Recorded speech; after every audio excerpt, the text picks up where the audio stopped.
Welcome back to HeLovesTech, and today we're going to be answering some of the most controversial tech questions. Starting with, do smartphone companies intentionally slow down your phones? Well, back in 2017, Apple was sued for $500 million for intentionally slowing down your phone.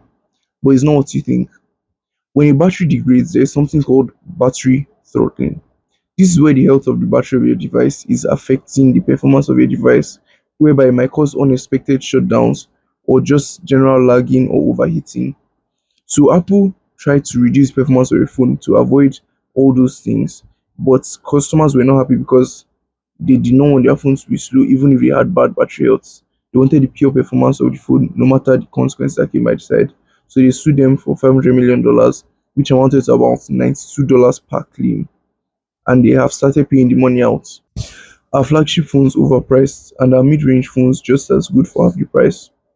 Well, this depends on the user. Most mid-range phones are good enough for the average consumer, but most people prefer the designs of the higher end products, the higher refresh rates, the better camera. We don't need them, but we just want them. So if you're an average consumer, you do not see the best camera out there, you don't need the fastest storage, you don't need 120 Hz, then yes, I would say a mid-range phone, a $400 phone should be good enough for you. Especially brands like Nothing that still try to put the best into their budget phones. Are smartphones reaching innovation saturation? For me, the answer is pretty simple. Yes. If you go back to the days of the iPhone 5 to the iPhone 6, days of the iPhone 8 to the iPhone X, from the iPhone X to the iPhone 11 series, those were big changes. For the past 4 years, especially in Apple, we haven't seen any change from the iPhone 11 Pro Max to the iPhone 16 Pro Max, just increasing the camera lenses and releasing it as a brand new phone. For Samsung, I can pretty much say the same thing. The jump from the S10 to the S21 series was one of the best jumps I had seen from them. Then from the S21 to the S22, they changed design, and from then, the design has been the same for the past three generations of phones. So I would love to see a bit more innovation from most brands. I love brands like Nothing because they try to be innovative, but sometimes they also feel like they are doing too much. But I still love their innovation, their attempts to be different from others. Next question, is Android popular because it's cheap? No, it's actually popular because of variety. There are so many different kinds of Androids on the market, and for most consumers, it's just better. You can pick different kind of shapes, sizes, battery, camera, whatever you want. A brand has made it before. Do you want a Sony? Do you want a Xiaomi? Do you want a Samsung? Do you want a Nothing phone? Whatever phone you want is out there. Whether you want a folding phone, there are at least three brands that have made some.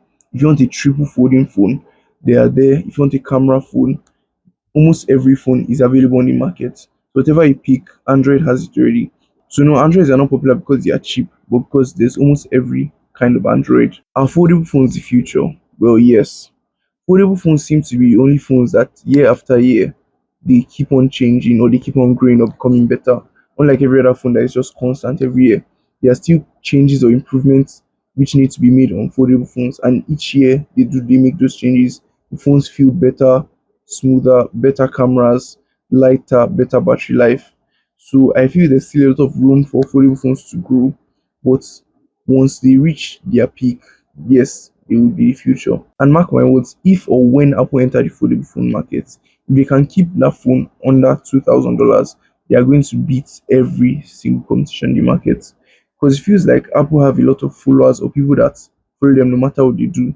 And I want to believe there are a lot of Apple users that want foldable phones, but just because Apple doesn't make them, they won't switch to any other Android brand to use theirs. So the moment Apple can release a foldable phone that's still affordable, they would switch to that phone instantly. Is megapixel just marketing? I'm sure you've heard brands say, "Oh, I have a 200 megapixel main camera, I have a 100 megapixel main camera," but then when you look at it beside a 12 megapixel main camera, it doesn't look any different. Let me give you an example. We have two cameras with similar sensor size, but one claims have 12 megapixel, the other has 200 megapixel. Those megapixels still fit into the same sensor. So one sensor now has 12 million pixels inside, the other has 200 million pixels inside, all within the same space. Now, pixels need light to function properly, and the more compact they are, the less light that can enter each pixel because the pixels are now smaller. So, what companies like Samsung do is called pixel binning, whereby they group pixels into smaller components. For example, with their 200 megapixel S25 Ultra, they can group 16 pixels into one, making it a 12.5 megapixel main camera, or group 4 pixels into one, making it a 50 megapixel main camera. And it's going to be much clearer than a normal 50 megapixel main camera because it's going to capture more light than that and still retain a lot more clarity. But then in very good lighting conditions, you can use the full 200 megapixel because there's now a lot of light entering each pixel.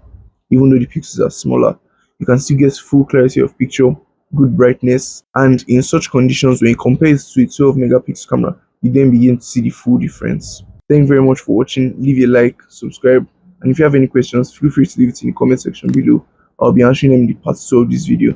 Thanks for watching.